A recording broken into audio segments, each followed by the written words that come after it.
kun carqiin gurraacha keessan malee keenya miti nun gaafachiisu jedheen.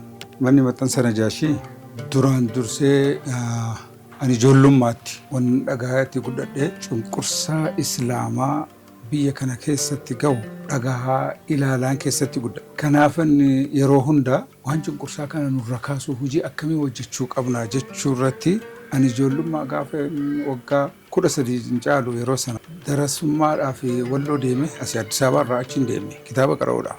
Ana achi jiru akka lakkoofsa Itoophiyaa 54tti warri niitiin Haile Sillaasee Teeggeemanan du'anii nuyi gabaa waraqata bituu deemnu carqii gurraacha maaliif asitti maxxansine jedhanii nu gaafatani. Waan isiin duuteef. Kan gaddaa jechuun uffata gaddaa. Kan gaddaa. Jennaan hiriyaan kiyya kan asii wajjin deemnee narra guddaadha. Kutaa 8ffaa baraa ture isarra bahee achuuchin achi deemne. Kun carqiin gurraacha keessan malee keenya miti nun gaafachiisu jedheen. Kanan qabnu beeknu kana jedheen. Erga gaafasiiti maaliif nu hidhuu barbaadan yeroo sana maaliif hin goone jedhanii.